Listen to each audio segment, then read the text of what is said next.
Traffic చలాన్లపై డిస్కౌంట్లు ఇవ్వొద్దట. చలాన్ పడగానే account నుంచి డబ్బులు కట్ అట. ఈ మేరకు చర్యలు చేపట్టాలి సీఎం. అయిపోయింది ఇక డిస్కౌంట్లు ఉండవు ఏముండవు ఇక ఖతం ఇక. ఒక్కొక్క దాని మీద కొంతమంది బల్ల మీద అయితే 70,000 80,000 జనాలను ఉన్న వాళ్ళు ఉన్నారు పాపం. వాళ్ళ డిస్కౌంట్లు వస్తే తీర్చుకోవాలనుకునే పరిస్థితి ఉంది ఇప్పుడు. ఇక వీళ్ళ పరిస్థితి ఎట్లా ఇప్పుడు?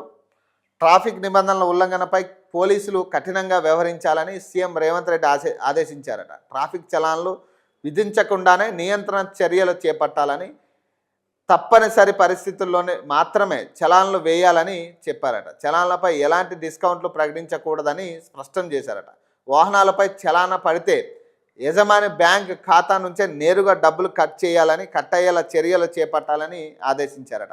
ఇక కథమిగా ఇక ఫోటోలు కొట్టుడు గిట్టుడు ఏమున్నది. ఇక డైరెక్ట్ ఫోటో కొట్టగానే వాడి అకౌంట్ నుంచి పైసలు కట్టవాలట. ఇప్పుడు 1,000 రూపాయలు అయితే 1,000 రూపాయలు వాడి ఇష్టం. ఇక 2,000 వేస్తే 2,000 వాడి ఇష్టం వచ్చినట్టు వేస్తాడు. ఇక ఇప్పటికే ఫోటోలు కొట్టి 2,000 3,000 వాడి ఇష్టం 5,000 ఎంత వేస్తాడు చలానా వాడు.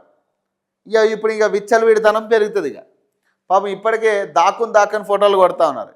ఇక ఇప్పుడు మంచి రోజులు వచ్చినట్టు ఇక డైరెక్ట్ వసూళ్ళే. ఇక హైదరాబాద్ యూసఫ్ గూడలోని కోట్ల విజయభాస్కర్ ఇండోర్ స్టేడియంలో సోమవారం పోలీస్ శాఖ ఆధ్వర్యంలో నిర్వహించిన అరైవ్ అలైవ్ కార్యక్రమంలో సీఎం పాల్గొన్నారట. ఈ కార్యక్రమంలో మంత్రి Ponnam Prabhakar, Ramagundam MLA Makkan Singh Raj Thakur, Jubilee Hills MLA Naveen Yadav, MP Anil Kumar, హోంశాఖ principal secretary CV Anand, DGP Shivdhar Reddy పాల్గొన్నారట.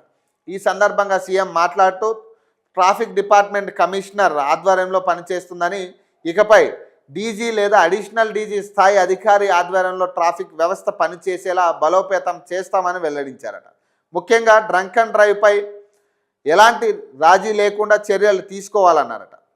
సరిహద్దుల్లో యుద్ధంలో మరణించే సైనికుల కంటే ఎక్కువ మంది రోడ్డు ప్రమాదాల్లో మరణాలు కోల్పోతున్నారనేది సమాజానికి హెచ్చరికగా మారాలని, దాన్ని తీసుకురావాలని వాళ్ళకి హెచ్చరించారట. రోడ్డు ప్రమాదాలతో దేశ జీడిపిలో సుమారు 3% మేర నష్టం జరుగుతుందని తెలిపారట. ఈ నేపథ్యంలో రోడ్డు ప్రమాదాల నివారణకు సమర్థవంతమైన కార్యక్రమాలు చేపట్టాలని పోలీస్ శాఖను సీఎం అభినందించారట. మైనర్లకు వాహనాలు ఇచ్చే వారిపై కేసులట. మైనర్లకు వాహనాలు ఇచ్చి యాజమాన్యులపైన కేసులు నమోదు చేయాలని సీఎం సూచించారట. రోడ్డు ప్రమాదాలతో జరిగితే మరణాలు ఇప్పుడు హత్య కంటే ప్రమాదకర స్థాయికి చేరుకున్నాయని అన్నారు. పాఠశాలలు, కళాశాలలో విద్యార్థులకు ట్రాఫిక్ నిబంధనలపై అవగాహన కల్పించాలని సూచించారట.